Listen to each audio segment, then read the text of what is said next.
Nadia Rashid. I am the team leader for the HIV Health and Development team at UNDP's Regional Office for Asia and the Pacific. We have a very illustrious panel of speakers and commentators joining us today. I'd like to first introduce our three speakers. Firstly, we have Dr. Hayato Urabe, who is the Director of Investment Strategy and Management at the Global Health Innovative Technology Fund, or GHIT, based in Tokyo. Dr. Urabe, welcome. And then we have Mandeep Dhaliwal in the middle. Mandeep is the director of the HIV Health and Development Group at UNDP. She's the director of the global team, and she's based in New York. Welcome, Mandeep. And we have Mr. Chalamsak Kijirakul, who is program manager of the AIDS Access Foundation, and he is based here in Bangkok. I will introduce our commentators after we hear from our first three speakers. So to start with, what we'd like to do today is explore how policy coherence and public, private, and community partnerships can address the needs of low and middle income countries for effective prevention, detection, and response to the threat of infectious diseases. And strengthening these responses obviously requires accelerating research and development of new health innovations for emerging infectious diseases. But importantly, it also requires ensuring that the capacities, the systems, and the structures are strengthened to be able to deliver effectively on needed health services and technologies, and to ensure that they are getting to the people who need to access them. So today we will look at policy coherence, coordination between a different range of sectors, and strengthening of partnerships between public, private, and community actors at the local, national, and global levels. We have speakers who come from a range of different perspectives, and they all represent key stakeholders in this aspect. And we will look at innovation, R&D, financing, governance, and management. So first, I'd like to invite Dr. Urabe to the floor, and Dr. Urabe will be speaking about the role of public, private, and community partnerships in accelerating R&D for neglected diseases, and very specifically the work that the GHIT Fund does in ensuring that needed health innovations are promoted and accessed. So Dr. Urabe, the floor is yours. You can speak from the table, or if you'd like, from the podium. Okay, great. Thank you very much for the introduction. My name is Hayato Urabe. I'm from GHIT Fund, Global Health Innovative Technology Fund. Let me just, I guess I get nervous when I sit down, so I guess if I may stand up and talk. Let me set the scene first. These are the numbers that you see. HIV/AIDS deaths, 1.0 million deaths in 2016. Malaria, 445,000 deaths in 2016. TB, 1.4 million deaths in 2016. And NTDs, 1.0 billion people are affected. And it has been all about the fight against the bacterium, whatnot. This is a very brief and limited history of the anti-infectives over 100 years. You see everything coming from penicillin all the way up to much later time. And these are most of the ones that are coming from different researches, yes, but most of them have been scaled up by different industries. So I mean, I'm just trying to put this a little bit in a context. It's not done by a single entity for each of these drugs to be discovered and came into the market. Now let me introduce you to this graph. So this graph shows you how much of the pharmaceutical industry, how much money they would have to spend from the initial stage of drug discovery all the way to the market. If you point your attention to the left, preclinical research coming from the left all the way to the right, you'll be spending so much money at the beginning. And then you're going to try to recoup the cost.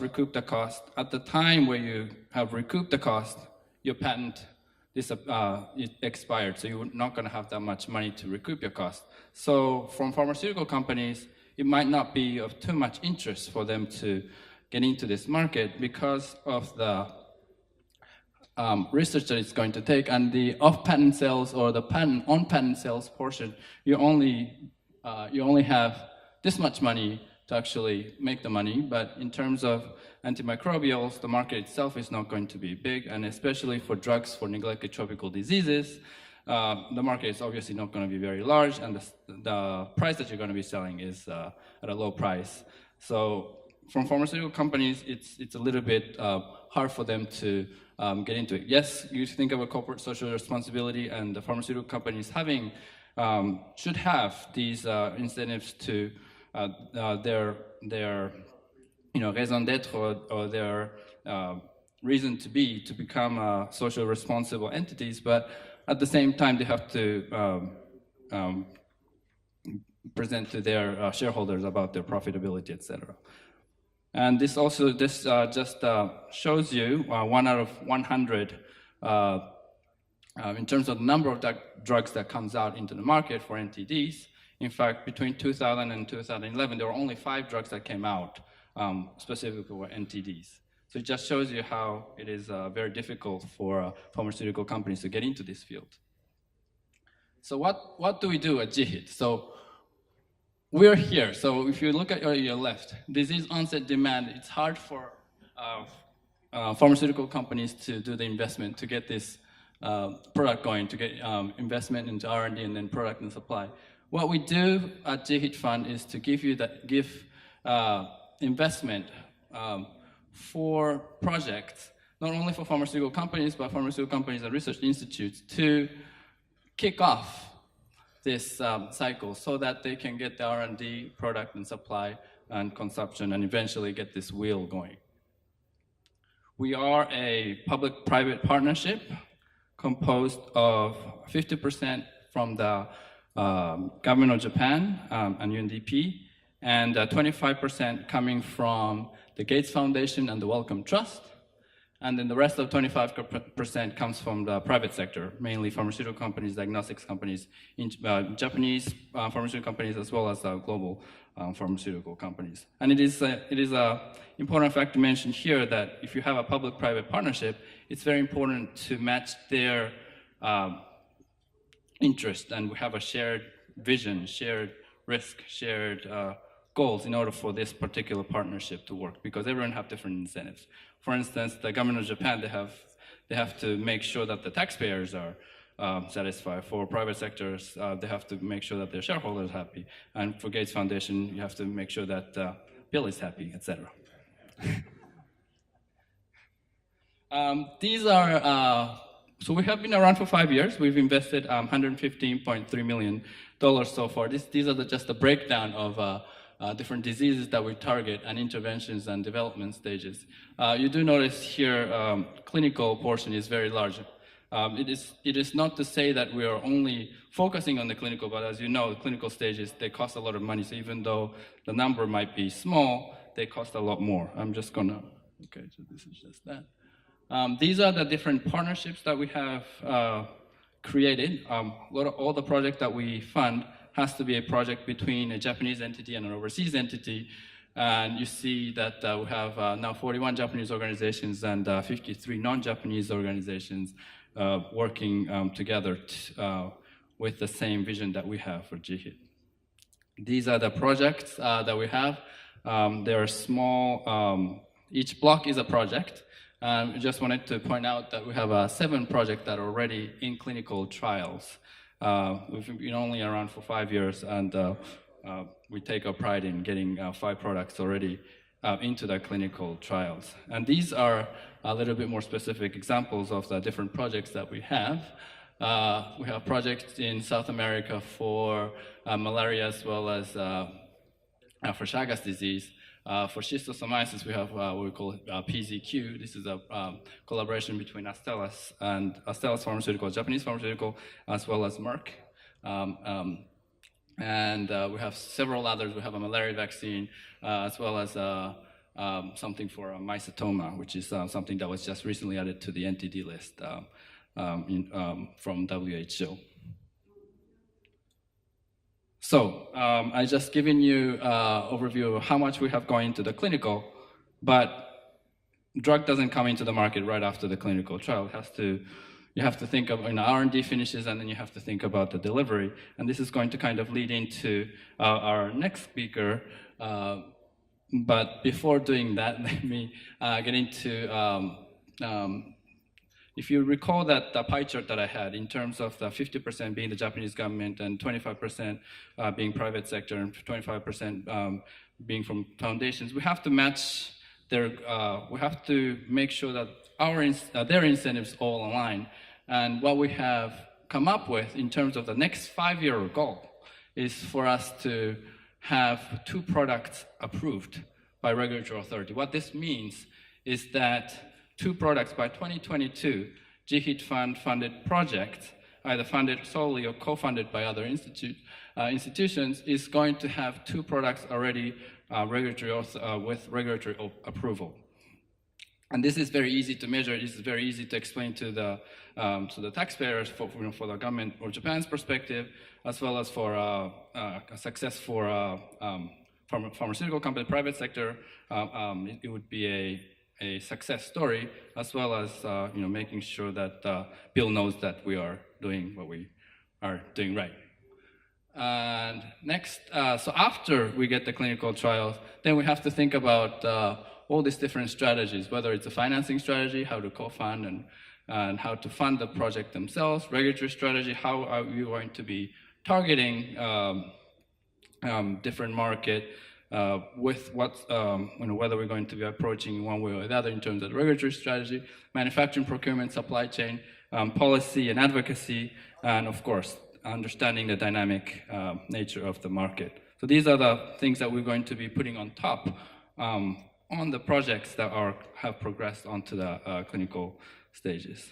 And I'm going to end with a slide with what we have going on with GHIT Fund and UNDP as part of the Access and Delivery Partnership. We've been working with UNDP, who have the capabilities and who have the expertise in bringing the product into the market in terms of setting the location where we're actually going to be putting the drugs out. So they would be helping us with access and delivery in terms of capacity building, etc. So we've been doing the R&D, innovation R&D, to channel into this big wheel in order for us to scale up and eventually lead to the universal health coverage, etc. So with that, I'm going to turn over the floor to Mandeep, but maybe you're going to introduce Mandeep first, so yes. Thank you so much, and it's really encouraging to see that already you have 5 projects in clinical trials. Seven, excuse me. So we'll now hear from Mandeep. As I said, Mandeep is Director of UNDP's health portfolio globally, and Mandeep will be focusing on the importance of innovation, access and delivery in reaching universal health coverage and the Sustainable Development Goals. Mandeep? Great, thank you, Nadia. Welcome, everybody. I know this is kind of the Valley of Death session right after lunch, so we hope that we're going to keep you alive and energized. I want to start by just stepping back from where Dr. Rebay has left us to think a little bit about the broader context. And for UNDP, the broader context, which is of eminent relevance, is the 2030 Agenda for Sustainable Development, which highlights in several ways the need for greater collective action on the innovation of new medicines, diagnostics, and vaccines, as well as the need to increase action and investment in increasing access to these health technologies. Meaning that the continuum that you showed in your last slide, Dr. Ube, of innovation, access, and delivery are really critical for achieving universal health coverage in low and middle income countries and in high income countries for that matter. Yet, there's a long way to go before we achieve universal health coverage. In December, WHO and the World Bank released a report stating that half the world's population still doesn't have access to essential health services. So we have a grand challenge looking ahead to 2030. How do we ensure that health for all becomes a reality and that we make sure that people receive the most effective medicines, diagnostics, and vaccines and the health services they need when they need them? So innovation is a critical part of the answer. And as we've heard from our GHIT colleague, far too often we don't have the medicines, vaccines, and diagnostics needed to fight diseases, especially the diseases which predominantly affect the poor and may not necessarily have a large market. So we've also heard this week that antimicrobial resistance is complicating the challenge for existing medicines and diagnostics. We have outbreaks of drug-resistant tuberculosis becoming increasingly common. And extensively drug-resistant TB and even deadlier variant is on the rise. The good news is that we've seen in recent years the growth of product development partnerships to address this market gap, to produce molecules, to produce diagnostics and vaccines for what we call diseases of the poor. Still, while the innovation is critical, it's insufficient on its own. Innovation means little without strong health systems to deliver these innovations to patients in need. Getting the right health innovation to the right people at the right cost requires more robust health systems. And we know that this requires better coherence across sectors and stronger partnerships. So in alignment with UNDP's new strategic plan and our HIV and health strategy, the Access and Delivery Partnership, which was on the right side of the slide that Dr. Ube showed, is a partnership that's committed to improving health and development outcomes by building strong and resilient sustainable health systems, which are critical as ever as low and middle income countries increase their investment in their own health systems. Resources are part of the solution, but there are many complex questions that must be answered if we're going to make the best use of these resources, and we're going to ensure that people can access the most effective medicines, vaccines, and diagnostics. For example, how do countries decide which health technologies to roll out, how to price them?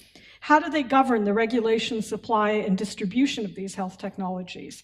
And how do they ensure that the health workforce has the capacities necessary to deliver these technologies to patients in need?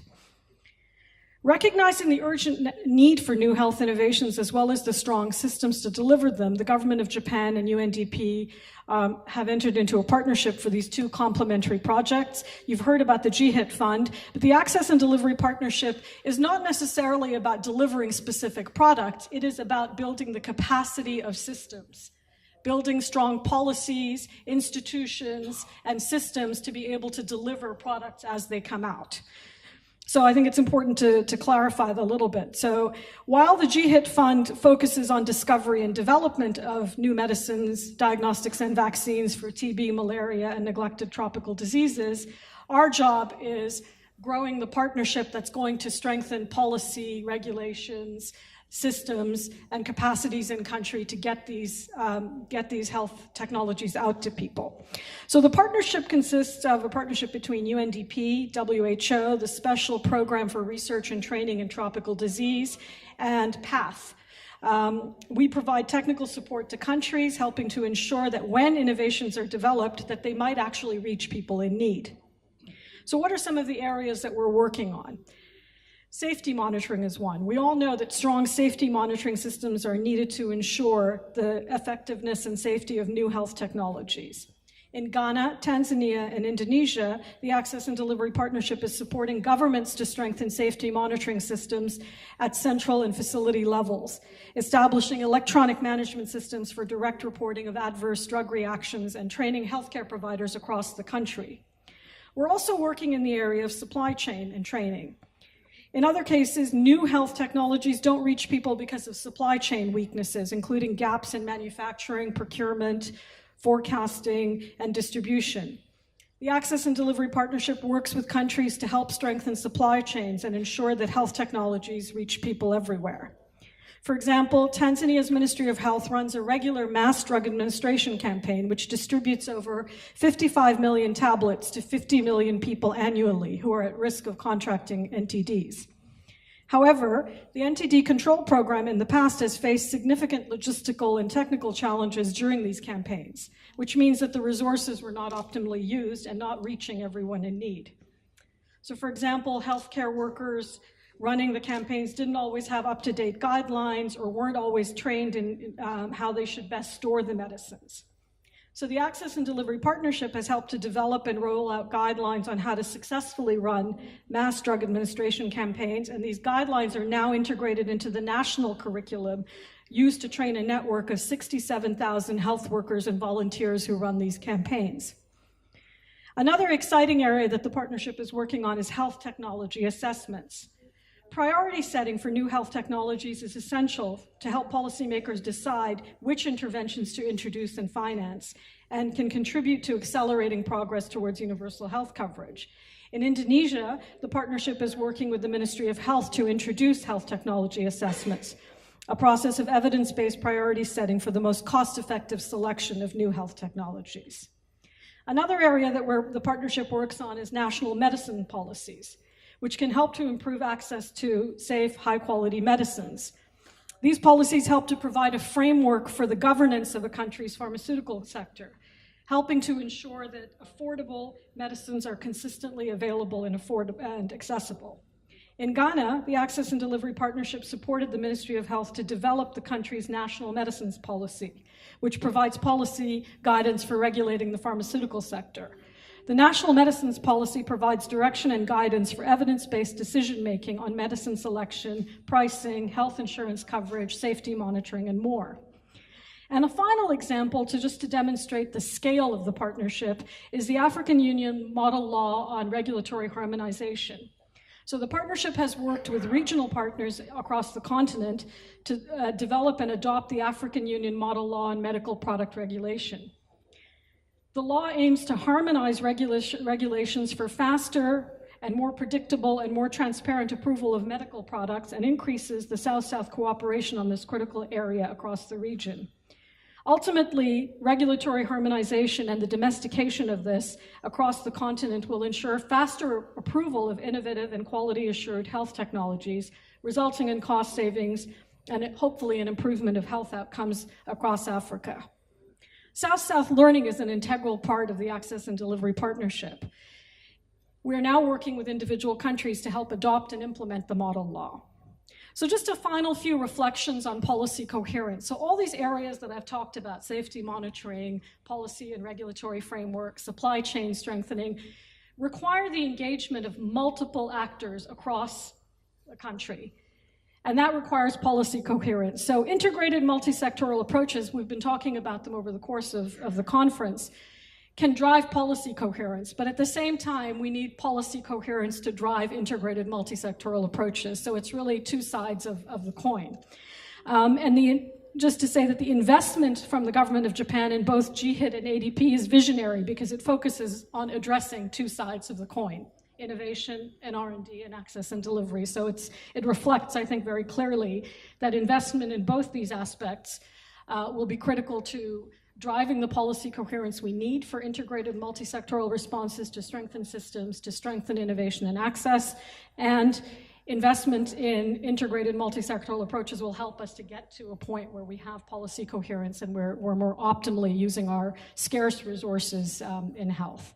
So I'll stop there, and I look forward to dialogue with the audience. Thank you.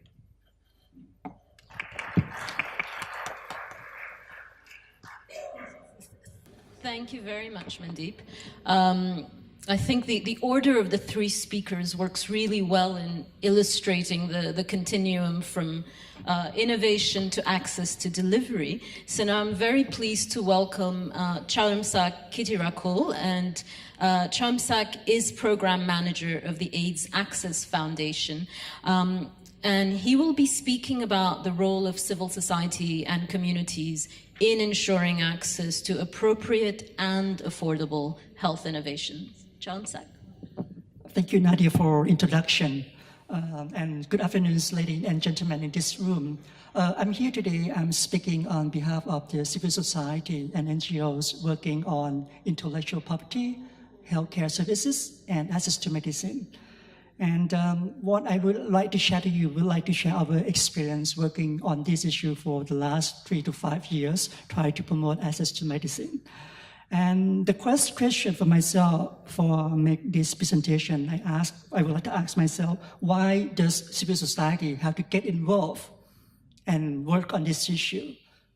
The answer is because the price of the medicine is very expensive, and million of people cannot affordable or even access to those medicine. Why is expensive? A key concern or the key factor is the protection by the patent system that not allow the competition or introduction of the generic at affordable price for the people. That's why many people cannot access to those medicine even they really need it. And how that the situation is in Thailand in terms of access to medicine, I would like to show you some statistic data. This is from the study from the cooperation between the Department of Intellectual Property and also the FDA, Food and Drugs Administration. They work together looking back for 10 years, during 1999 until 2010. Look at about more than 2,000 patents that has been granted by the IP office. And beyond, by this information, we have used the guideline of the WHO to see what kind of patent should be patented. We use that the patentable criteria to look at. Based on it, you can see that about 84% of the patent application in those 10 years are considered evergreening. Evergreening means that it's not supposed to be, it's an unmerited patent that are not due to be granted. And out of that, 72% of granted patents are considered evergreening. And on those years, we have to calculate, Thailand has lost about 8,500 million baht in that year. It's covered about 59 items. And most of them are the use claim that are not supposed to be patented. And the second one is compositions. It means that the figure to see how the decision passed in Thailand and who get the benefit. From this figure, you can see that the drugs company from the US and from Europe gets the most benefits out of this patent system. To look at Thailand, it's just only 0.5% that Thai drugs company can get their drugs patented. So it is quite clear that the multinational drug company get benefit out of this. And this is because Thailand has been forced to change our patent law 2 years before the TRIPS agreement. And that's the key reasons that why Thailand cannot improve our capacity to produce the new generic or even the API or even the innovation drugs. So that quite consequences of our change in our law before the TRIPS agreement. And this is example of the medicine that how the multinational drug company used this tactic to prolong the protection larger than 20 years that is supposed to be. This is the antiretroviral medicine, atazanavir, have filed 9 applications in Thailand. The first one has been granted and the other 8 is still pending. But when the first one is expired, it means that have another 8 applications in line to make the protection longer than 20 years. And you can see the price. Now, even it's not covered in the USC system of Thailand, but price is still high compared to the price in India for the generic version. So it's the barrier that prevents just only limited number of people who need it can access to this medicine. And the other second example is quite very controversial worldwide. Severe, the medicine that for hepatitis C treatment, the cost in the United States is about $1,000 per pill. But in Thailand has filed 14 applications in Thailand. And altogether it's going to cover protection about 30 years if they can get all the patented. So this is the situation that now happening in Thailand, and we, society, we have to address this issue. What we have done in the last 3 years, we do so many things. We work with the patient groups, create the awareness, create demand, have a roundtable meeting with the IP office to improve our guideline on patent examination. We have a talk with the policymaker at the Ministry of Public Health, FDA. We also talk with our local production GPO to consider to produce those medicine that expensive. So we try several things, and in the picture you can see this is a group of people living with HIV/AIDS. We are at the Office of Patent, and we filed the first pre-grant opposition by the patients group. So it's quite strange, it's not the drugs company in Thailand to file the opposition against the multinational drug company, but it's the patient groups file the patent opposition against them.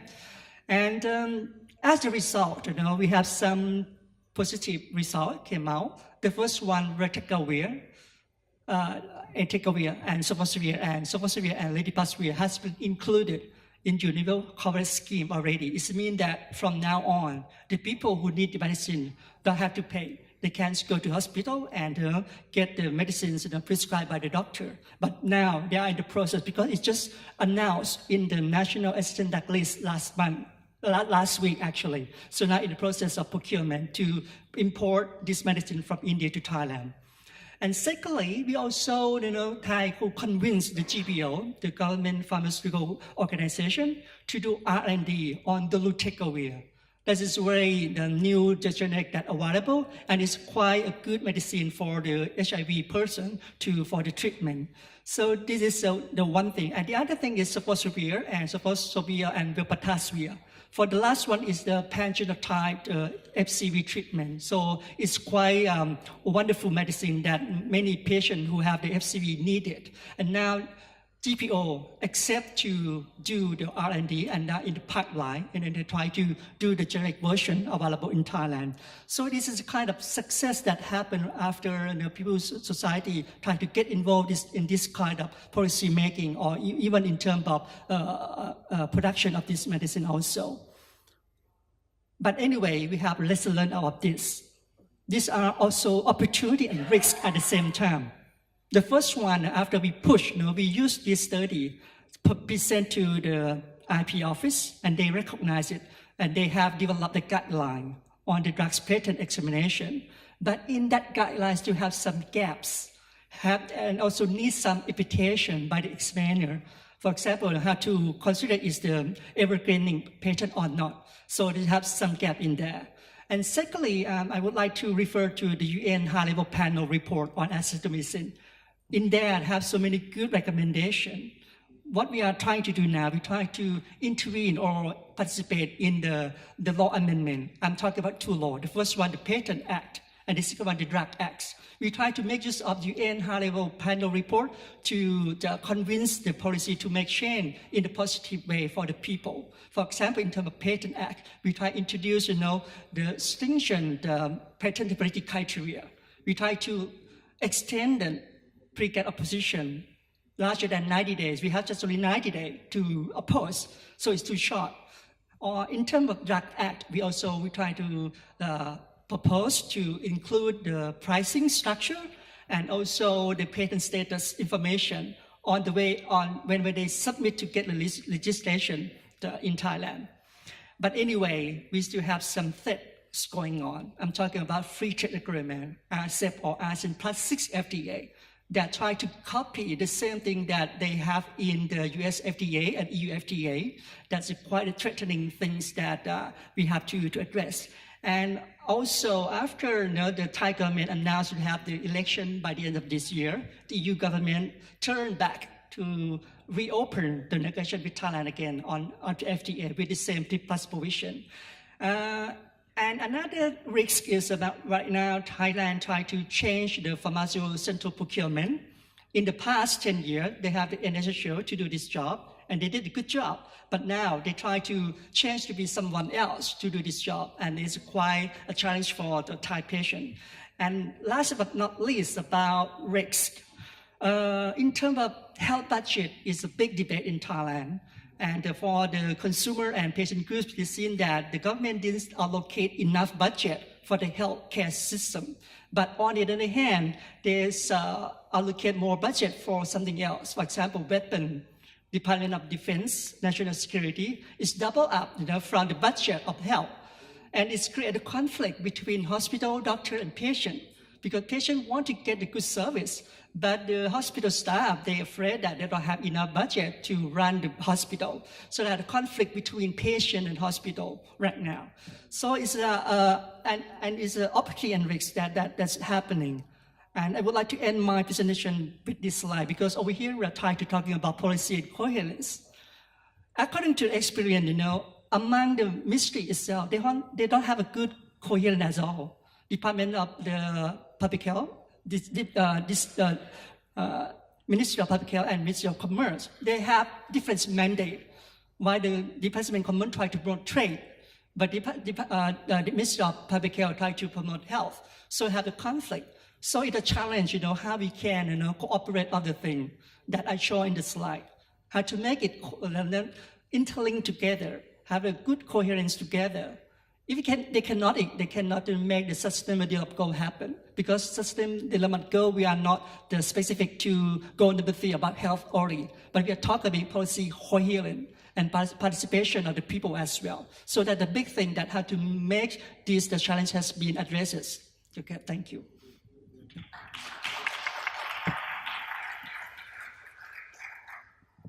Thank you so much, Jockey. That's a good note to end our 3 speakers on, leaving us with the challenge of coherence between policies and also the challenges and opportunities that come up from multi-stakeholder partnerships. I'd now like to invite our 4 commentators to come up and join us on the stage. We have these chairs that are a little bit challenging, but yeah, of course. So we'll first give our commentators an opportunity to reflect briefly on what they've heard, and then we'll be opening up for questions.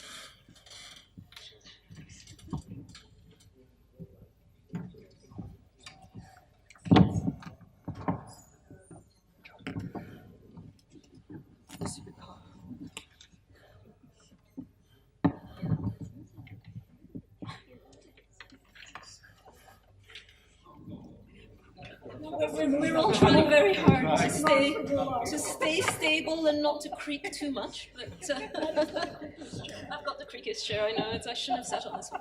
So let me welcome our commentators. First of all, Dr. Chutima Alekapan is the senior researcher at the International Health Policy Program in Thailand. Welcome. We have Dr. Yodi Mahendratrata is director of the Center for Health Policy and Management at the Universitas Gadjah Mada in Indonesia. We've got Professor Richard Koch on the other side, who is a professor of wildlife health and emerging diseases at the Royal Veterinary College at the University of London. And we have Dr. Usman Dar, who is project director of the One Health project at the Center on Global Health Security in London. So welcome to all 4 of you. You've had an opportunity to hear from our 3 speakers, and I'd like to give you each a chance to reflect a bit on what you've heard and bring in any additional key points that you think need to be considered in this discussion on policy coherence and the role of public-private community partnerships. So, Dr. Chutima, could I start with you first? Thank you. First of all, let me get back to the policy coherence definition, what I understood. Can I have my slide? I think the slide is going up. Yes, thank you. And this might bring us to think about what is the policy coherence first. And I found that in literature review, it came from the OECD since 2005, as I can retrieve. The policy coherence is a process through which government make efforts to design policy that take account of the interests of other policy communities, minimize conflict, maximize synergy, and avoid unintended incoherence.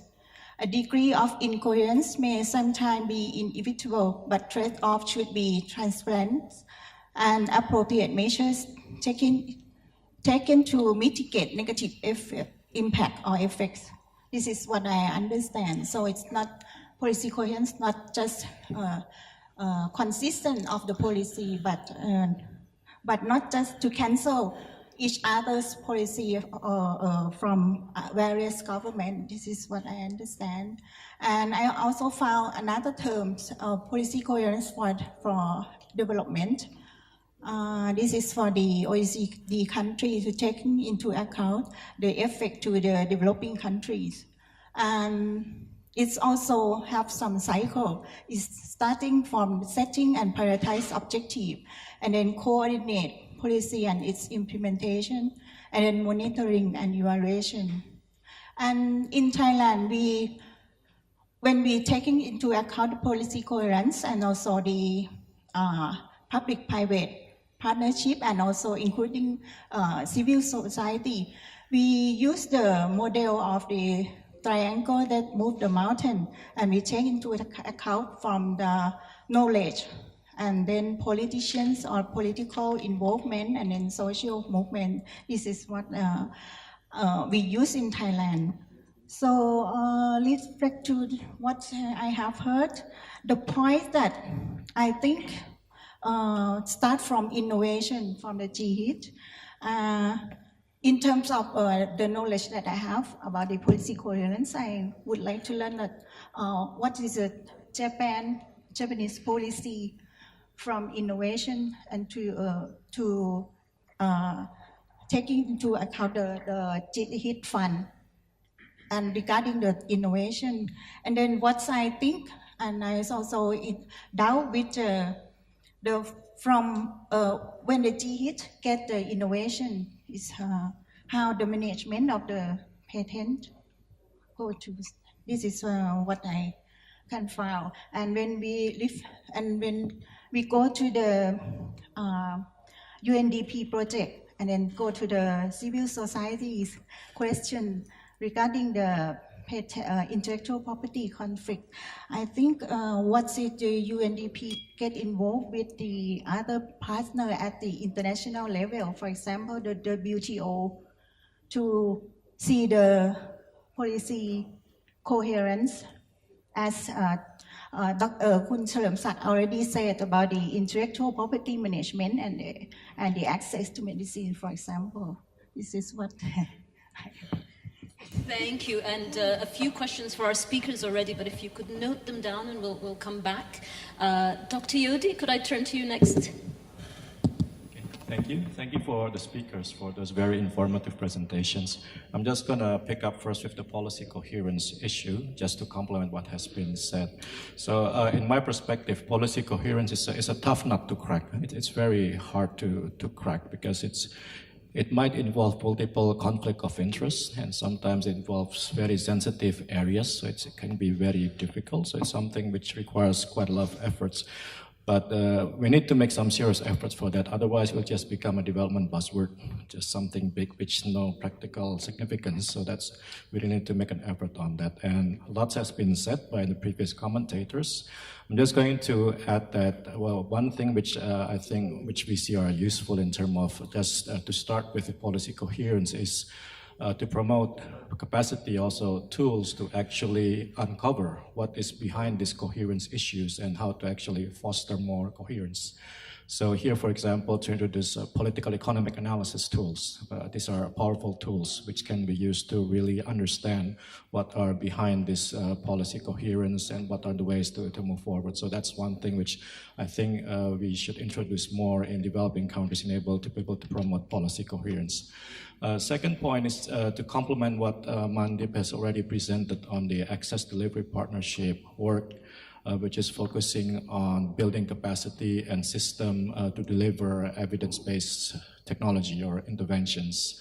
So just to complement on that, also based on the ADP work, what we see is that when it comes to implementation of evidence-based interventions, there are so many possible barriers, and it varies from context to context. And so here the key is, as what ADP is already working on, is to build the capacity again in the country to be able to systematically investigate what are the barriers and how to address them. So here in practice, developing capacity for implementation research, that's really an important part of the answer to that.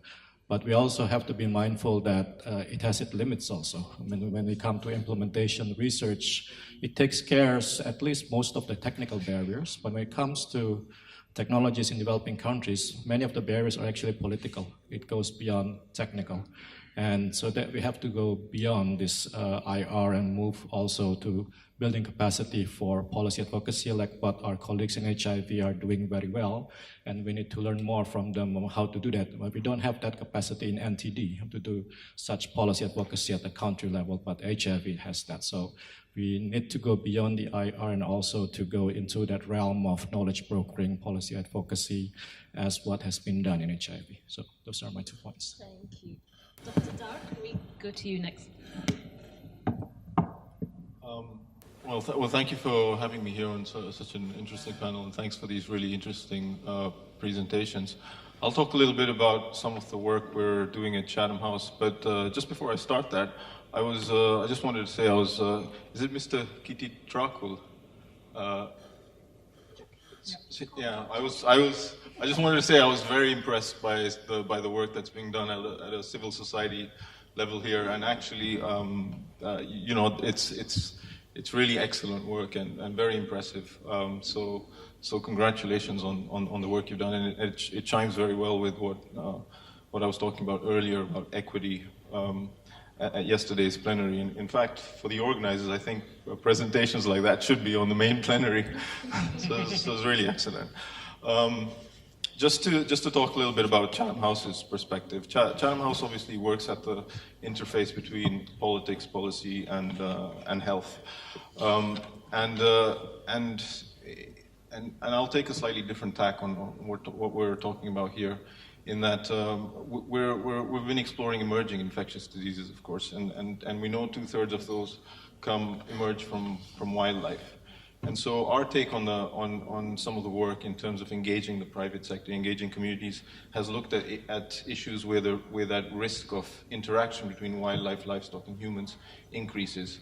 And of course, some of that happens with land use change. So when you build a road network, when you set up extractives industries, when you expose people to wildlife more than they would normally be exposed.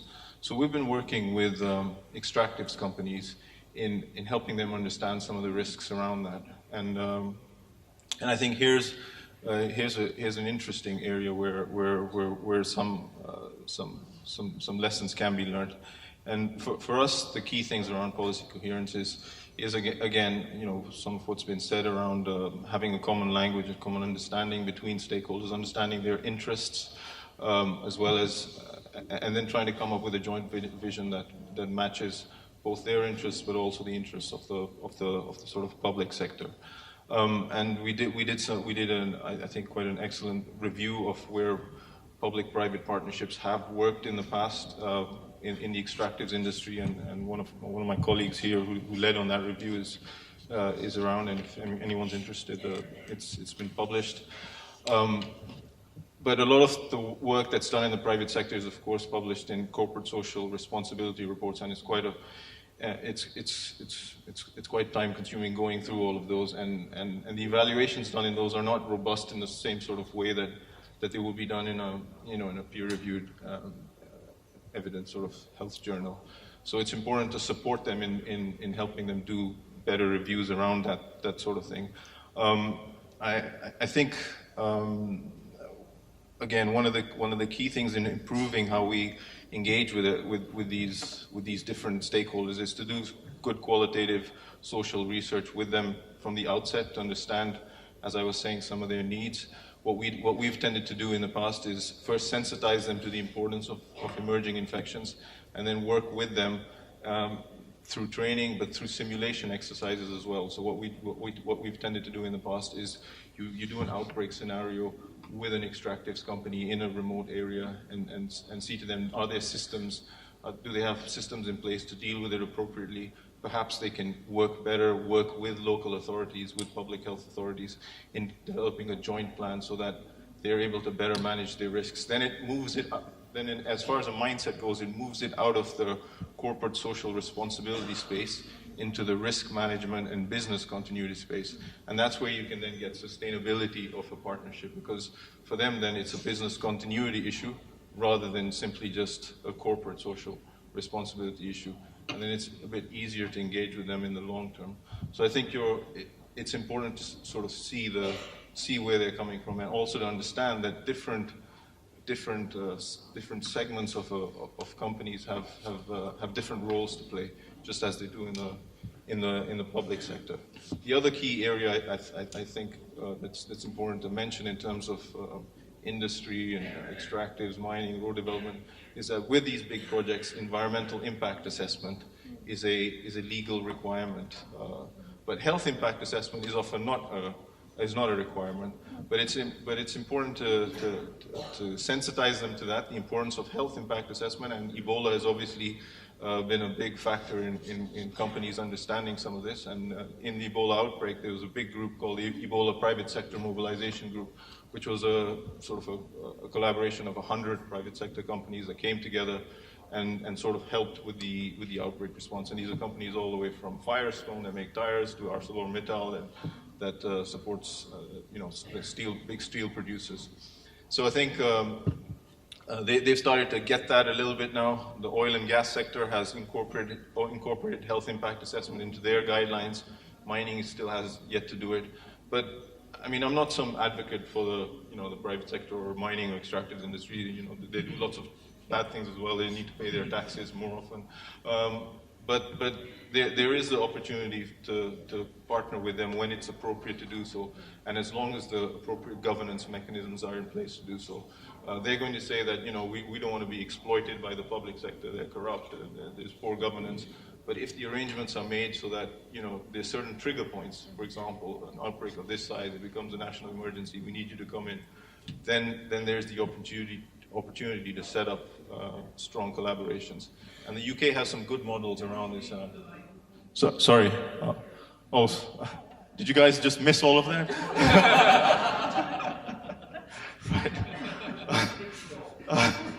Right. I'm sorry. So I was just saying that the UK has some good examples of where this sort of thing works at the local level, and they call local resilience forums, where local businesses, blue light services, the private sector, but also the public health sector, come together to discuss local issues and come up with localized solutions for that. And then again, there's a sustainability element built in within that, because the private sector has invested itself in that local area. Sorry. And again, that's important to understand, because especially with extractives, if a mining company commits to an area, it's going to be there on a 25-year concession or a 40-year concession. So they're in there for the long haul. So if you think about it in terms of clinical services even, NGOs that are often operating in these more remote areas are there for 2 or 3 years or 4 years if their funding is there. Then they're looking for funding again. If they don't find the funding, they try to offload that clinic or that service to a different NGO that has funding. These guys are going to be there for the next 25 years or 40 years. So if you're creative and clever about how you work with them, you can create outbreak control plans. You can create a whole system of services. They can be part of the surveillance system if you manage that appropriately. So I'll leave it there. Thank you. You've given us a lot to think about. Professor Koch, over to you. Okay, I'm going to try and speak into the mic. Yeah, so I'm going to come from the perspective of natural environment and animals, because it's not really come up yet. And I think we have to bring this, if you like, the One Health perspective into this conversation, because I was involved with the University of London initiative, which produced some publication in the Lancet series, both on the SDGs and also on antimicrobial resistance. And our analysis was that if you looked at the health sector, it has actually got an incredible amount of focus. Health to people is important. And so politically, the response is to provide good health. I mean, that's where the money is, that's where the effort and energy is. And obviously the policies and policy mechanisms are quite advanced. But if you look at the environment, if you look at natural systems, if you look at the animal world, it is virtually, there's nothing.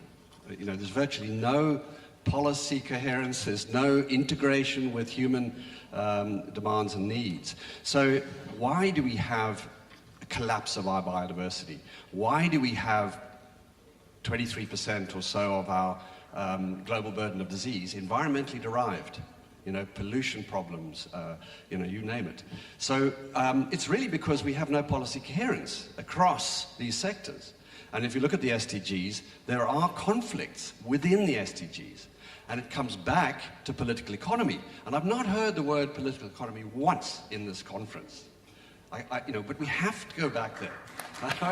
Thanks, appreciate that. We have to go back to those roots and actually look. We are living in the age of chaos.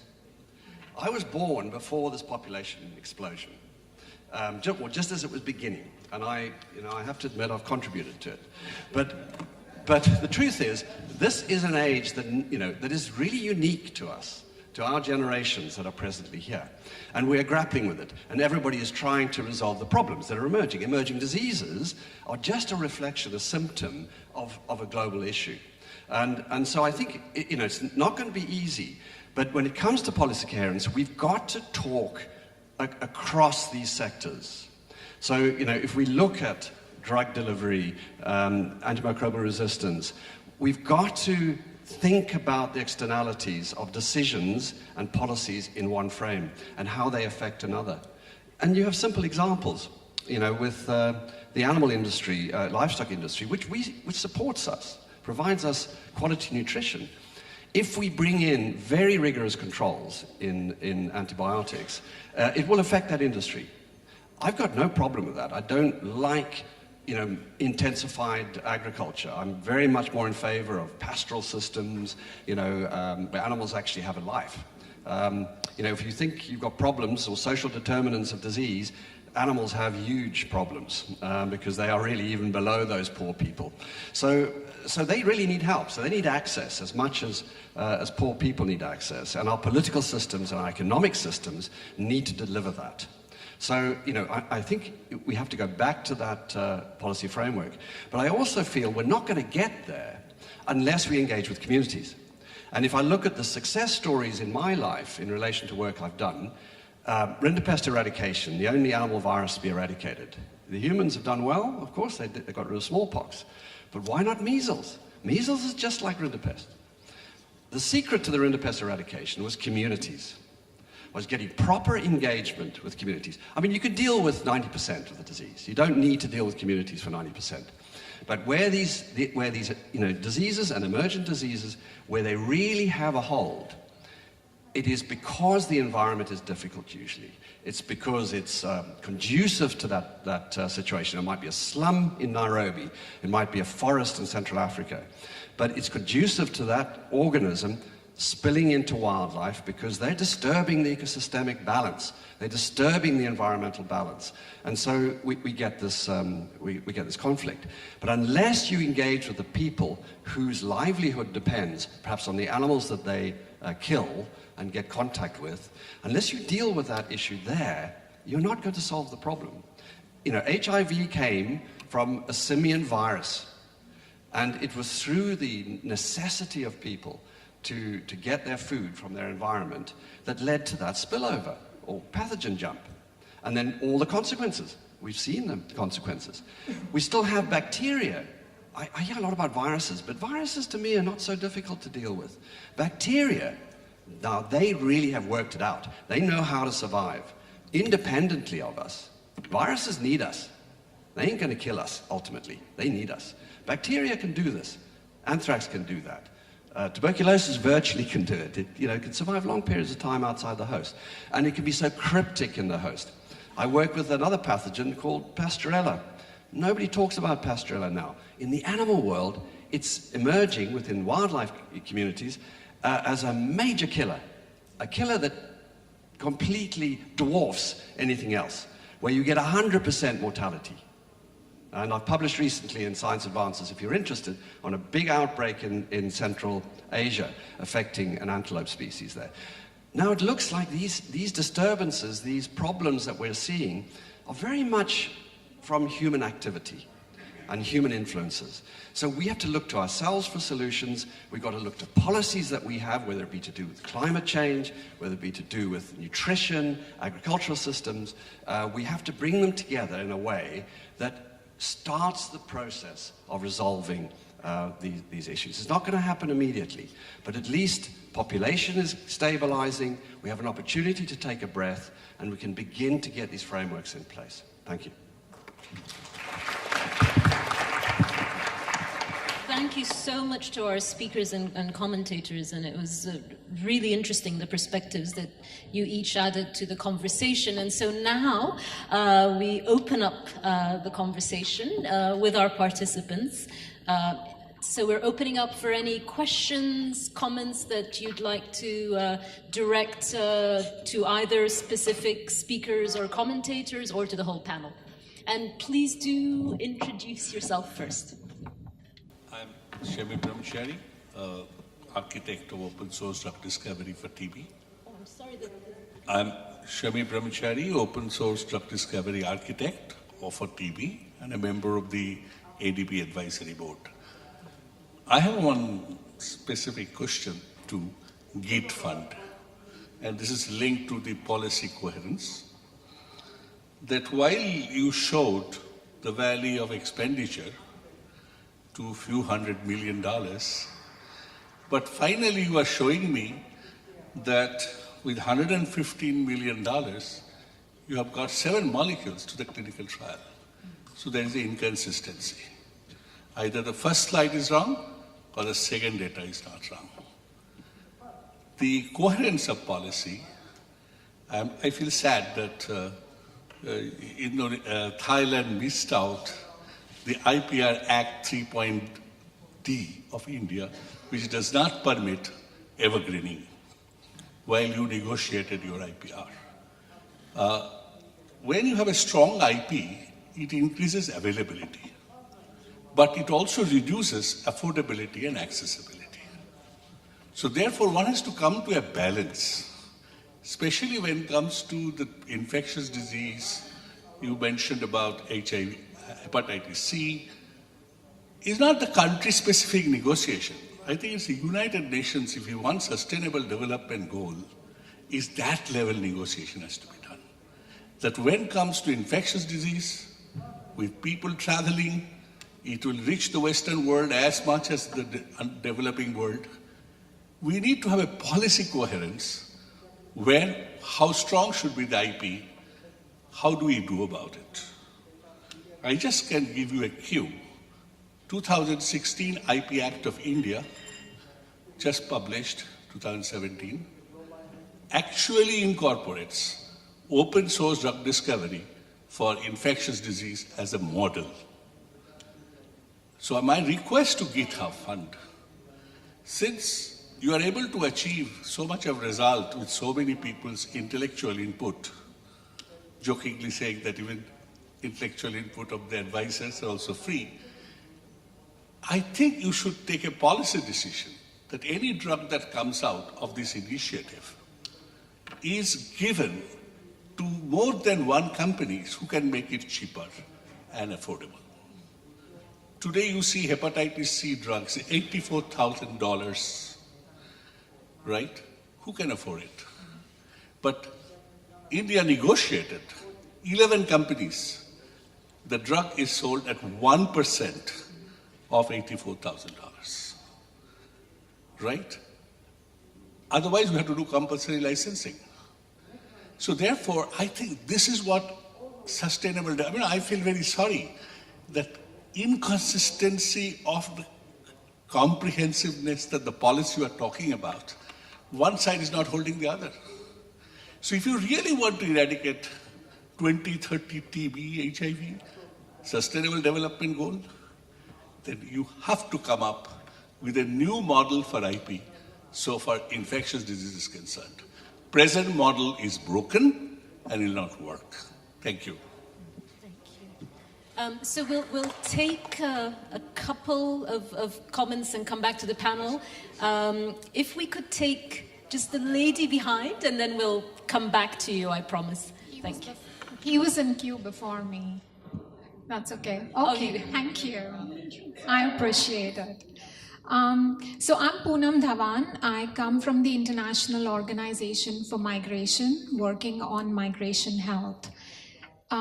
Just would like to reflect that from nearly 6 decades of work on migration, be it in development or emergencies, we've learned that advancing health of migrants truly at the most practical level demands that there be intersectoral coherence in policies of governments. I mean, just to exemplify, we often see unintended, I would like to say they are unintended, negative consequences on the health of migrants from policies, let's say in foreign policy on trade or an immigration policy or a labor migration policy, either at the individual level. For example, I may be deported as a labor migrant if I'm found to have HIV or TB, or at the community level, where an entire community may not be allowed access to primary health care services. So my question is this: from the seemingly innovative and intersectoral examples shared today, either from Japan, the great work being done by UNDP and partners, and the CSO work, can you think of any examples where a conscious effort has been made to address health of migrants? Migrants are huge populations in many parts of the world today, including what we call the Global South. And if you cannot think of any example, allow me to make a plea that you please consider including health of migrants in future policy coherence work on health. Also noting that for the first time now, there is a dedicated SDG on migration, 10.7. So we really have to look out for these populations. So for the gentleman in front and for Kajal, if you'd like, you can have a seat if you'd like. You'll be next to speak, so you don't have to wait. But we'll just hear from the panelists first, and then come back to you both. Hayata, could we start with the question to you on the slides and Yes. GHIT's role?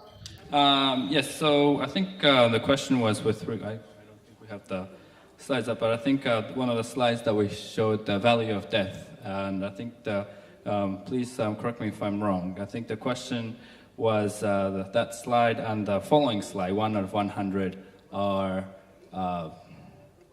somewhat misleading. I just wanted to explain to you, maybe it was a small print, so it was hard for you to see, but value of death that you saw for that particular graph, I don't want to dwell too much on it, and I can explain to you later, but that's for a single company.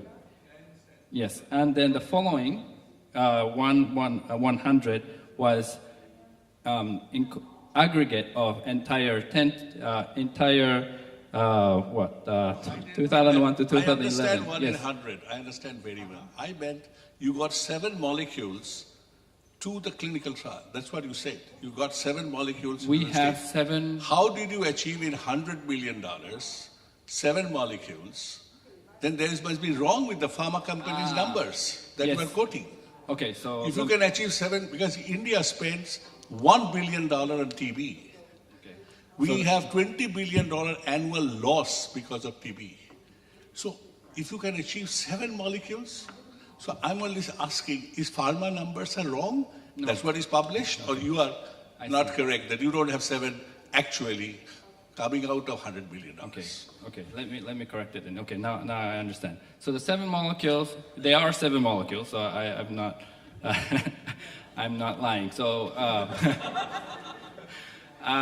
so the 7 molecules, it's not to say that we have developed all the 7 molecules from the beginning. Some projects come during phase 2. And I guess, we take the credit for it in this slide. Yes, but we're paying the money, so I guess, we can take the credit, yes?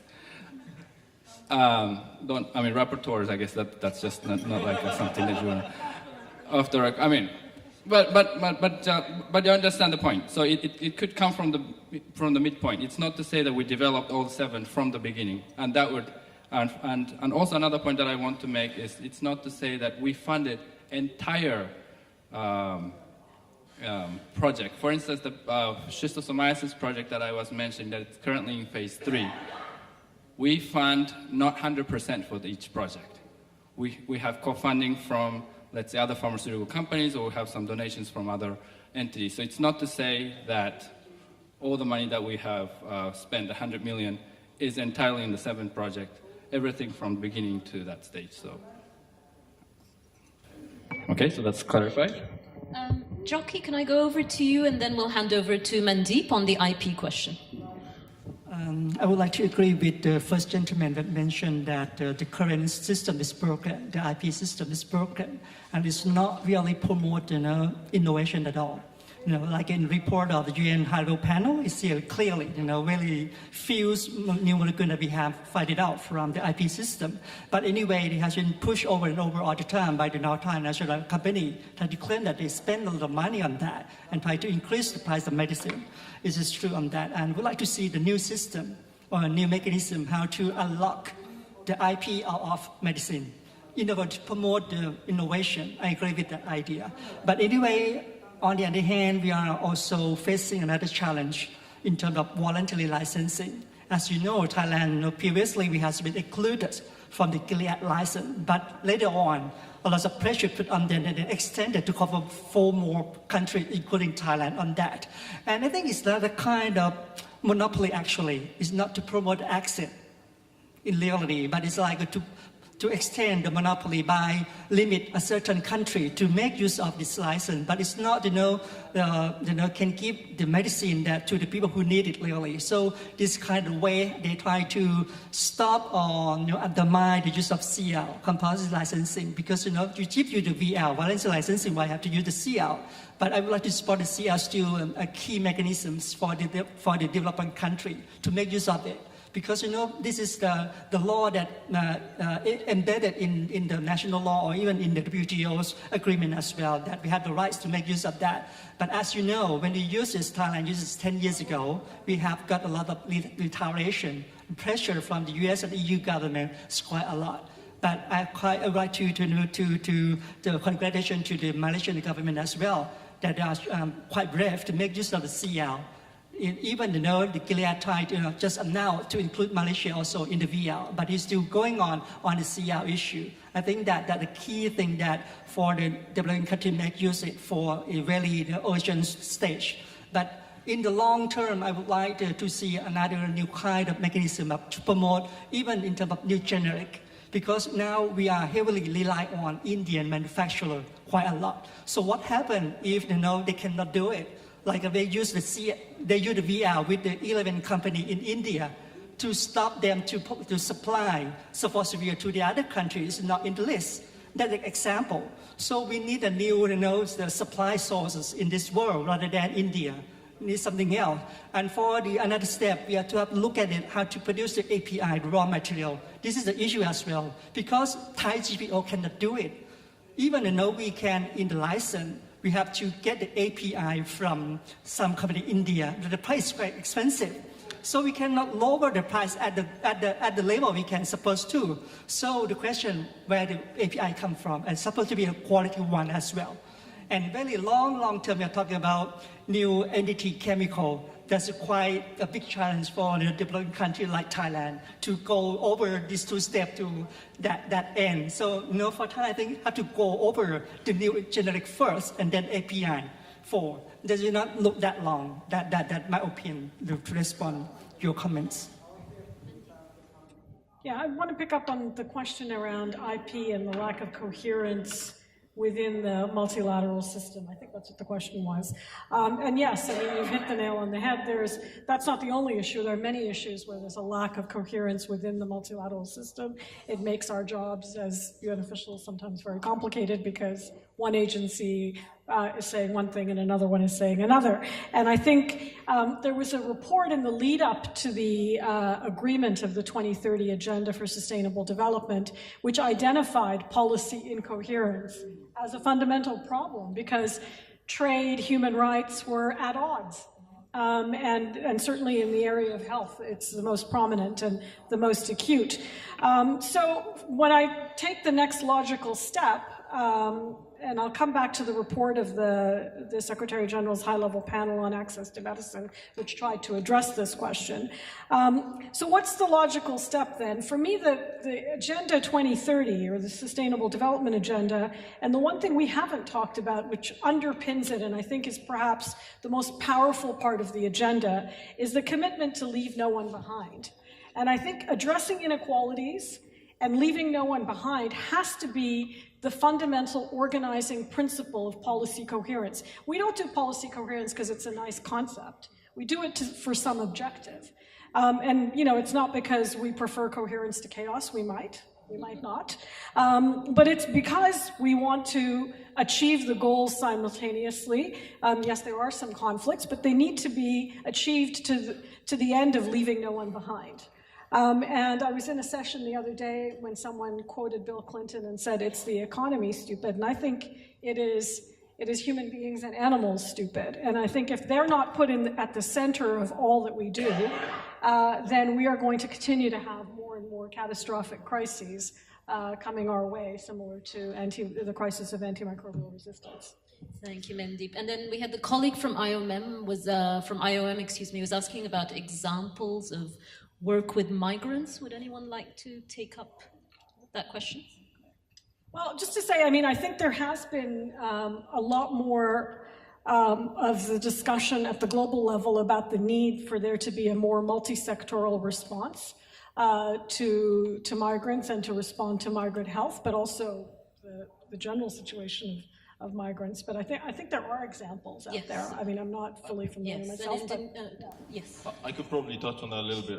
At Chatham House, we have been doing some work on refugee and migrant health, and we supported WHO EMRO in doing an assessment of the health and needs of migrants in of course the EMRO region, which hosts the most number of refugees in particular, given all the conflict in the region. And I think we've also done some commentaries on the need, as you were saying very rightly, to highlight that access to health is a key issue for refugees and migrants. And it's very interesting because of course we at Chatham House live in Europe, and we've had this huge refugee crisis in Europe, and there's been a lot of right-wing nationalism, the rise of populism again, around this issue. And if you've looked through the media, you see all kinds of scare stories about migrants and refugees bringing in infectious diseases, quite wrongly, in fact. I mean, if you look at Syrian refugees, for example, the prevalence of tuberculosis is much lower in the Syrian refugee population than it is in the average European population. So who's at risk from who is a question there. If you look at some of the rhetoric that has come out of places, and I'm not picking on them for any particular reason, but Poland, for example, which has got a very right-wing government now, there's been a lot of rhetoric from the ruling party around the infectious disease risks of migrants and refugees coming from the Middle East. And perhaps they forget, from a historical perspective, that when Stalin in the 1940s expelled Poles from Russia, the British relocated them to the Middle East, to places like Iran. In Tehran still has a suburb called Kampolu to this day, because hundreds of thousands of refugees came from Poland so these things go around over the years. These things go around over the years, and it's important to remember this issue of access. But in terms of examples, again, Iran is a very good example. They've got some very good case studies from there that we highlighted of how they've integrated refugees from Afghanistan in particular during the European refugee crisis from the private sector, because we were talking about that a little bit. There were telecoms companies that were handing out mobile phones and SIM cards to refugees as they were coming through European countries. And if you think about that from a marketing perspective, it's quite clever as well, because once you get a mobile phone company, people don't often change it. They stick with that SIM card and that mobile phone company. IKEA did some great work as well in terms of providing shelter and for refugees, and there's a good case study from Sweden as well in terms of integrating refugees into the local population. So what they did is they fast-tracked applications, residency applications for refugees with a health or social care background, or who could work in translation services, so that they can start integrating into the local communities as well. And I think there's an evaluation that's probably being done around that, so that's a good case study as well. Thanks for that. And of course, Thailand, where we are, has been a real leader in providing HIV services to migrants and has shown a very, very strong example. Thank you for waiting so patiently to ask your questions. So if we could start with you first. Thank you very much. I'm Hanis Rag. I'm from University of Texas Medical Branch in US and with People's Health Movement. First, one comment about the coherence. Yeah, coherence is important, but maybe more importantly to find an objective for the policy. What policies we are talking about, regardless if they are coherent or not. If we consider health is a fundamental human right, we are talking about completely different set of policies. We need them to be coherent, but we need responsibilities from the government, responsibility from the international community, to provide health as a human right, which means health for everybody. The highest level of health can be obtained, not the highest level of profit for pharmaceutical companies. And this comes to my second comment. I completely agree that there was the political economy of health was missed from the debate along the 2 days. Instead, the use of private sector term was very overused. We're talking all the time about the private sector and the cooperation of the private sector, engaging the private sector in the debate. Where is the private sector? Can we cooperate with the private sector to have coherent policy about breastfeeding, for example, get Nestle to support a coherent policy on promoting breastfeeding across the world? Can we have Gilead to have coherent policy about universal access to Hep C drugs? We need regulations. Access to medicine is a human right. The very good example for that is Sovaldi. The manufacture cost is $136. Gilead is selling it with $100,000. We cannot just negotiate with Gilead and let people dying because they don't have access.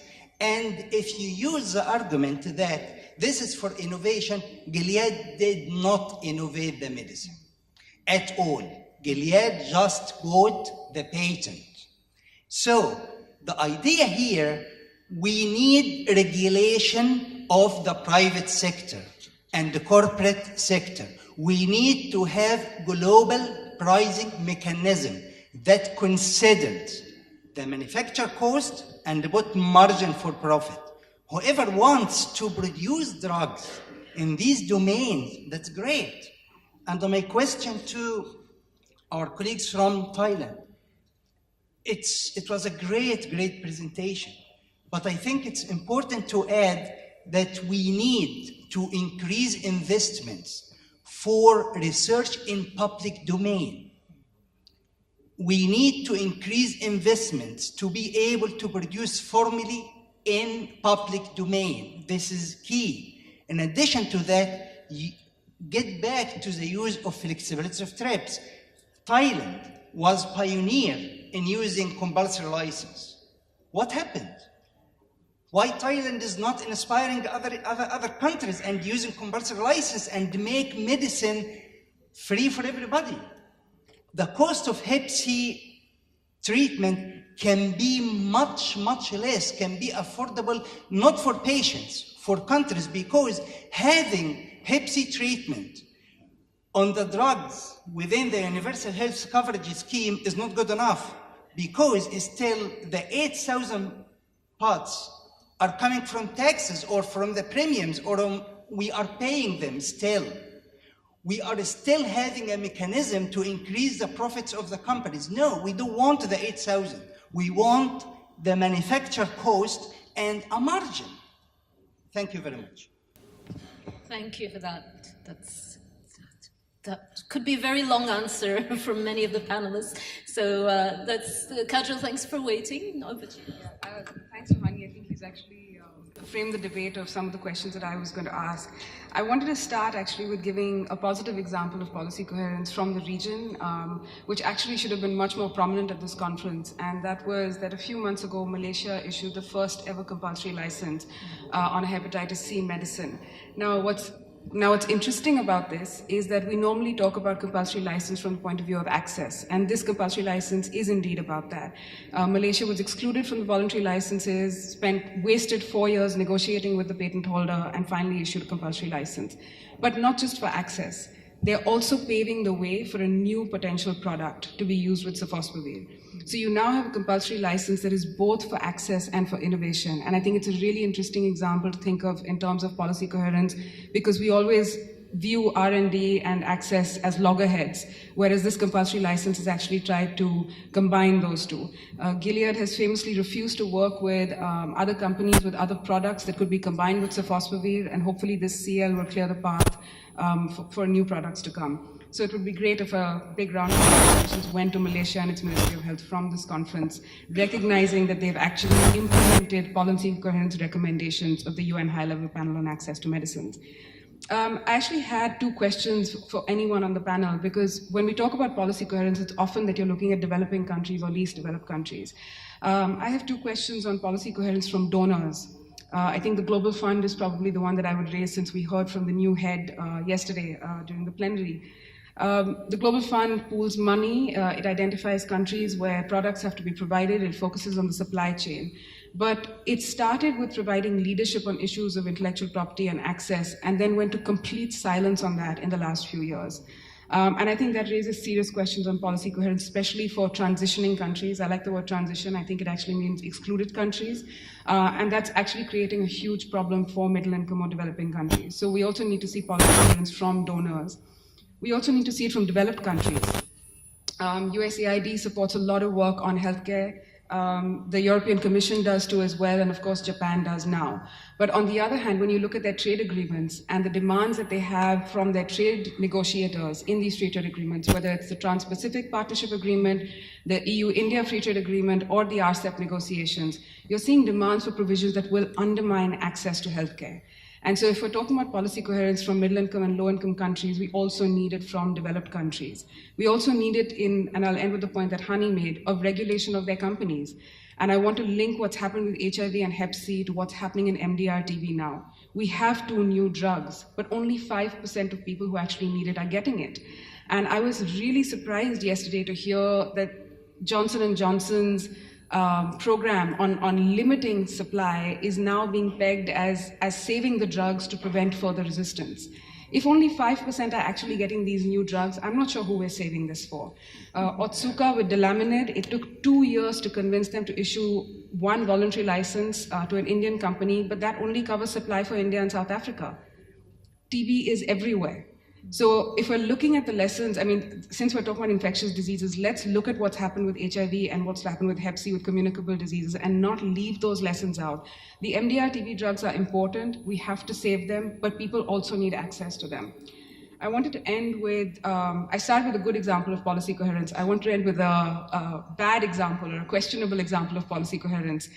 Maybe taking off on what Mandeep said, I don't know if we want policy coherence all the time. And one example of this is the WIPO, WTO, WHO trilateral agreement, where all three agencies have been coordinating their work on intellectual property and access to medicines. I think for many people from civil society or patients groups, what that has resulted in is a kind of disappearance of WHO's voice on this. We hear a lot from the WHO on negotiation, on price discounts, but not on TRIPS flexibilities or overcoming patent barriers anymore. So I would agree with the previous, with what Hani said, that when we talk about policy coherence, what is the objective of that coherence? If it's to get to the lowest common denominator, then I think that's going to be a problem in terms of actually promoting policy coherence. I'll end with that. Thanks. Thank you. We'll take one more. Yes, please, go ahead. Thank you very much. My name is Claudio Schuft and I'm from the People's Health Movement. I have a question for the panel. In relation with coherence, we were hearing that there is a lack of coherence in the different agencies that are involved in making all these beautiful decisions that we are aiming for. The question is, could a good percentage of the lack of coherence be related to the different agencies being involved in different multi-stakeholder platforms in which the non-public sector is pushing for some of their own interests? Let me be clear.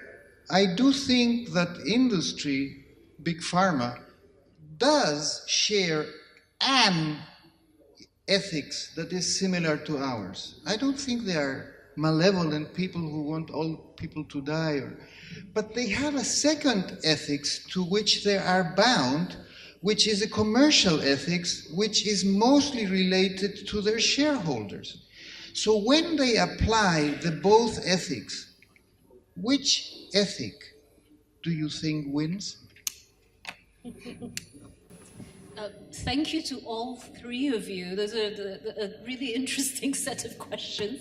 What I'd like to do is give the whole panel, everyone on the panel, an opportunity to respond to any dimensions of the questions that they'd like. So, Dr. Koch, you've got the microphone, you start first. I'm glad that one of the questioners raised the issue of rights. I'd like to extend it to animals, actually, but that's fine. But, you know, I think, you know, life, you know, there's a right to life. And I think we should consider everything from mosquitoes even. But I think it's a really important point, this, is how to get, say, the health issue outside of its commercial constraint. It's the same for good quality nutrition. It's commercially constrained. You know, people can't get hold of quality food. It's the same for quality air. If you live in the right place, you get good air. If you live in the wrong, you get bad air. And we go on with water, and we end up with soil fertility. So it's across a lot of fundamental processes that help us to be healthy, whatever we are, animal, human. So I really want to support that. I think we need to move, and that's where I think our political and economic systems need to shift, so we get a value system back that gets at least those things right. I don't care about luxury goods, that's fine. People can spend their money on what they want. But I think on these basics, health, nutrition, soil, air, water, there's a right issue here. Thank you.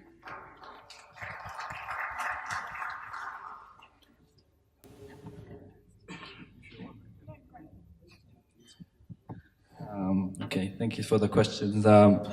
With regards to GHIT fund, I think something that I didn't mention in my presentation is that when we actually award our grants to our applicants, one thing or several things that we ensure that the recipient of our grants have to abide by, which are what we call the data and access policy. So in terms of access, we actually specify when we have the agreements that the price, when the product actually comes out, they have to set certain margin to the price that they're going to be selling. So that's something to do with the pricing that we actually sell. And in terms of the data, the clinical trial data that each of the recipient create, they have to be open to public, so that transparency is important. And to the other point about the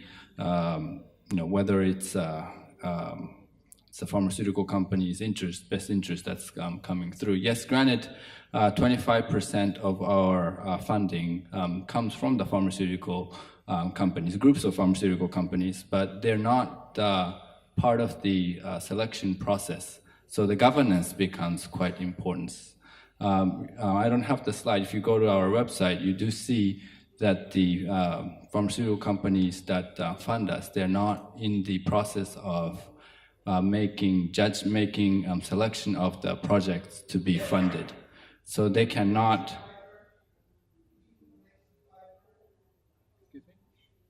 Oh, yes.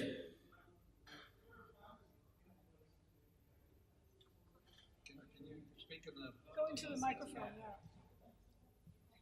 Whoever funds you indirectly is influencing you. If not, they take the money away next month.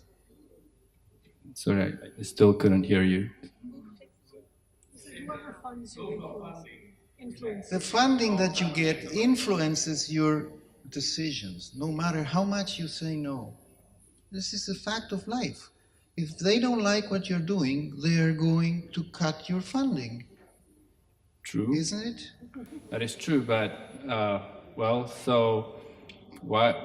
because a lot of the pharmaceutical companies are staying behind because there is a merit to the funding itself. Otherwise, they would just leave the merit is called whitewashing. We can discuss this later if you like. I would just add that I really liked and probably agree with all the interventions from the floor.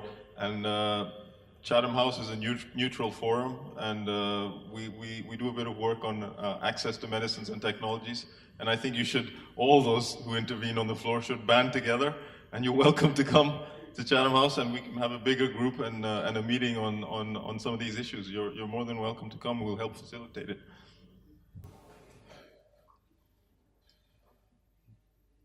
Can we find an interesting solution, since we are all spending time?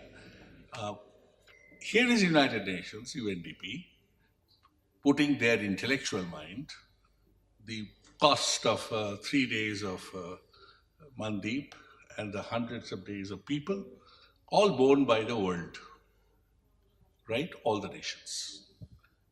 Here is a GitHub fund, which 25%, 25 million comes from pharma. The rest is all philanthropy and government. Let's build a new policy to show the world, using this fund, we will come up with a new molecule, but that molecule, whoever participates, can become eventually a generic. The molecule is eventually a generic drug. Its intellectual property exists, but since so much of philanthropy has come, so much of countries' time has come, as you said, you have not put all the money to make it from zero to here. So therefore, let's get into a situation, this $100 million of Japan, which is like a corporate social responsibility of the nation, which has not discovered any drug in antibiotics, and this is the obligation feeling that has come. And only 21 molecules in last this many years, when hundreds of cancer drugs have come, we haven't made. As you know, 1963 drug is what is available to the patients of the world for TB. Let's take this decision that this little will set up an example that this becomes a non-exclusive licensing principle molecule, whichever country can bring to the lowest cost, whichever company in the world can make it cheaper, we will make it accessible. So if we set this example, with such a little investment, we will set a new goal. And thereby, we will make a difference. So my plea to United Nations, UNDP, that to give a very serious thought, how ADP's outcome of knowledge will benefit people, people-centric, patient-centric. This is not pharma's investment-centric. Because whole intellectual property is the investor's return rather than intellectual property return. The scientist, if you go back and see who makes the 7D, he has not got much money. So therefore, it is very, very important we set an example, and it will be worth spending, I don't know how many millions have been spent to have this meeting with all of us paying for the airfare and all.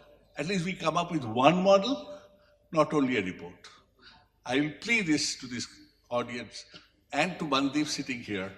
Take it up all the way and get it happen. Thank you. So we hear the plea, and we'll take, as we're running out of time very, very quickly, could it be a short question or comment, please? Because I'd like to give the panelists a chance to do some final wrap-up and share their final thoughts. Well, thank you. My name's David Harper, and I'm from Chatham House. And I'll try to be very brief and to lead into the final summing up.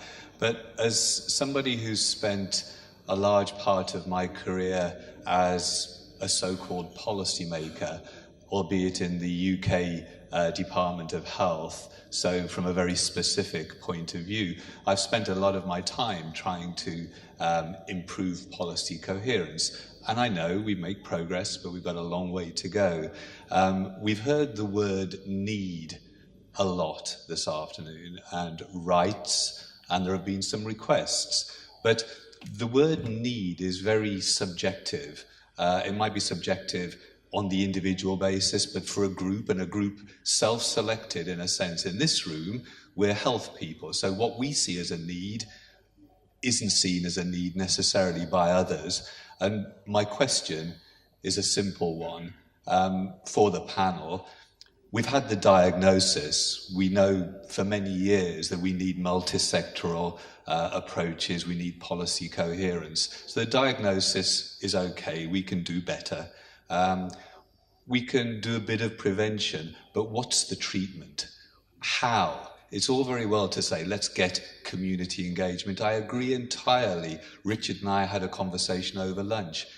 Let's get community engagement, but how do we use social media? There are lots of ways of doing things, but it would be fantastic to get a quick response, maybe one from each panelist on how do you think, what's the proposal? That's the objective of this session, proposals to increase policy coherence. Thank you.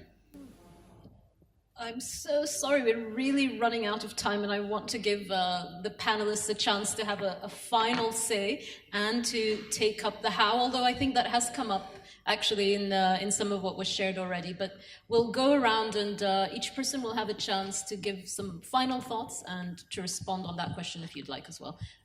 Would you like to start, Dr. Dam? I suppose just to answer David's question and perhaps wrap up. And I think yesterday when I was speaking, I touched on this as well.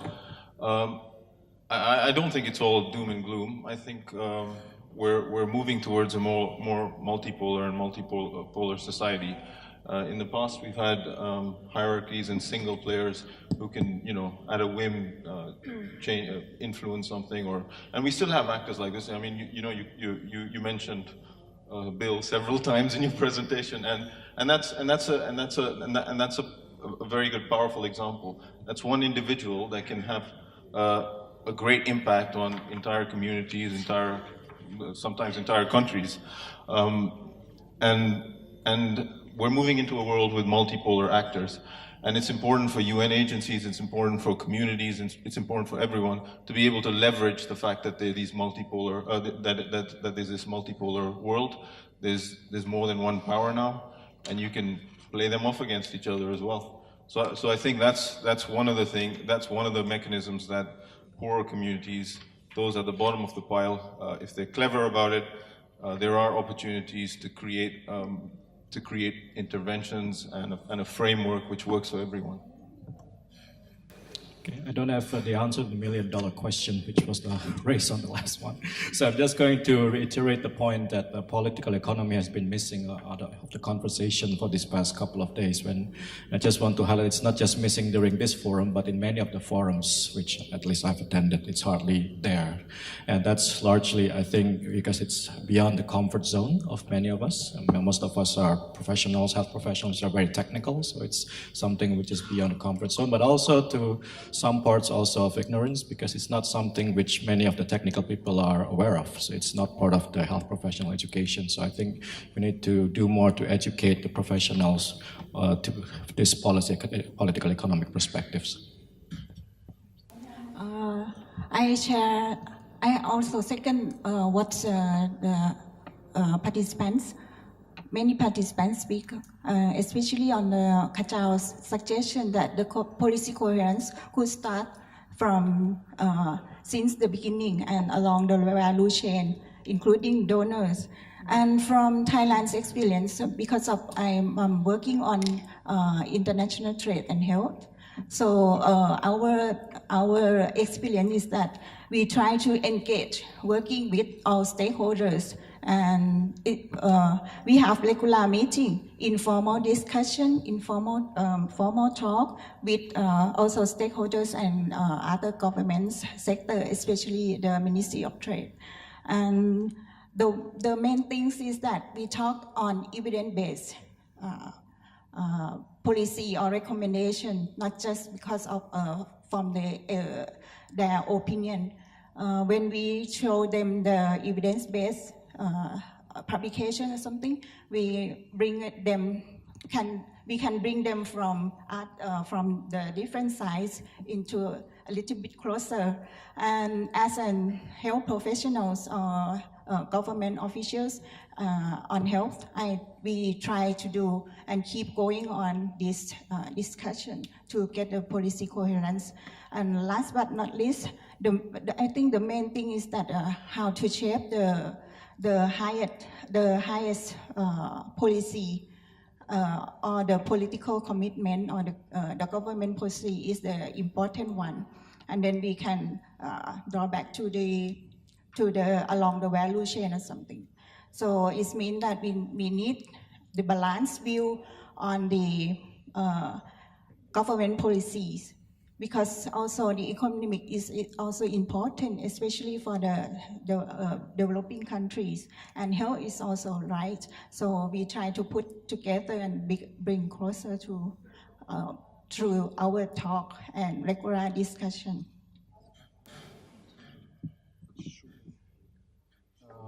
I think a lot of the questions pertain particularly to organization. I guess understanding the questions, I think in terms of the policy coherence, I think a lot more was more on our organizational level questions were raised. So I think you could sort of call it a micro policy coherence in terms of how our organization's been run. I think some of the questions were pertaining to that. And in response to that, I think there was a point that was mentioned with regards to having the common language within the stakeholders. And I think that is critical for our organization to be able to communicate with organizations outside, so that our visions are aligned, incentives are aligned, expectations are aligned, and understanding of our outputs are aligned. So that's my take. Yeah, David's. Thank you, David, because at the end it's the outcome. What can we actually do? I think the UK is a really good example. As a British citizen, I think it's a right, health. I mean, and we have a service, the 5th biggest employer in the world of a single institution. It also costs a lot, so I think we have to be careful. It drives politics in our country, so we have to be very cautious. But to me, let's make a healthier Britain, for example, by improving our environment and improving some of the underpinning structural issues. And I think, we ought to do this. But equity is at a global scale. We can't all have everything. And I think that's part of the problem. So get equity and, we will get healthier, other people will get healthier. Thank you. The last question is quite tough, but I try to answer because for the last 3 years, we try to work with the government we ran to the Ministry of Public Health, asking them to do the job. And then it's patented after to work with the Ministry of Commerce. We ran to the Ministry of Commerce, try to find opposition to use the CL. And then they have so many barriers in there because it is quite hard to make use of the flexibility. So after that, it seemed like they try to, not the coherence, but try to have a better cooperation between FDA and IP office. They try to join together how to solve the problem of IP and access to medicine. They sit together, try to develop guidelines together, and also try to develop strategy on medicine by invite the IP officer come to sit and give the opinion on that. But it's still going on. Or even like Dr. Shidma just mentioned, we have organized annual conference together. We call Trade and Health Conference every year. And all the stakeholders come and talk about that. And one issue is about FTAs, trade and access to medicine. It's over and over issue that's coming up. So it's like we need time to tuning between these two different idea organizations have to work together.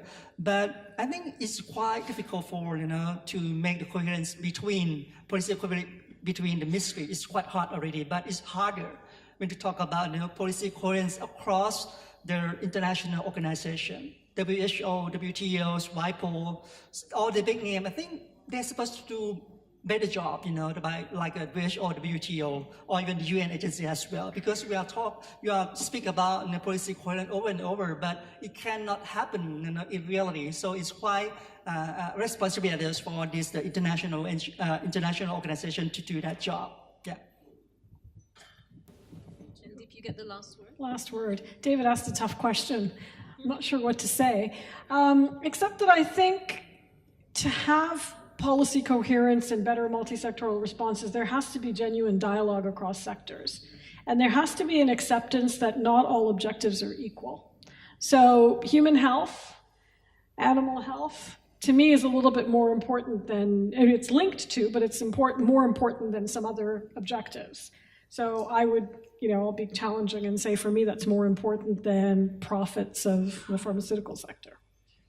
But we have to have a dialogue that's honest, and there has to be a balancing of priorities. And I think the role of the UN is really to foster a multi-sectoral dialogue. At UNDP, we work on multi-sectoral responses to health that address many of the factors that affect health. So it's about bringing together different sectors to work together to address the environmental determinants or the economic determinants or the social determinants of health. And that involves working with a range of sectors outside the health sector and bringing them together to contribute to a health objective. So what I want to end with is I think ultimately the purpose of policy coherence and multi-sectoral responses is about building a shared vision and a shared understanding, to have some shared responsibility for some outcomes, to build responsibility, and to have some accountability for those shared outcomes. And I think it's been very challenging in the context of health, and becoming even more so now as we see more and more crises, emerging infections, AMR coming to the table. It's because we failed to build the shared vision for health. We failed to build the shared accountability and responsibility for health. And perhaps because we were too focused on our own sector and not, and I'll cite an interesting Canadian example. In Canada, they've had a concept called policy dialogue for many years. And what that is bringing very, very different views together to the table to come to a mutually agreeable solution. And I think that's probably those kinds of models that bring very divergent views and different stakeholders to the table to come to build the shared responsibility and shared action and accountability are the way forward in the kind of multipolar world that we live in. Thank you, Mandeep, and thank you so much to all our panelists. I think this was such an interesting and engaging discussion, and for our audience members as well. I thought the comments and questions from the floor were excellent. We have a lot to think about, but I also like very much the fact that some very key issues and examples emerged out of this discussion, which I think we need to take forward, including on tools, including on political economy analysis, including on the centrality, of course, of putting human rights first, understanding the objectives of policy coherence and the conflicts of interest that we need to address to get anywhere.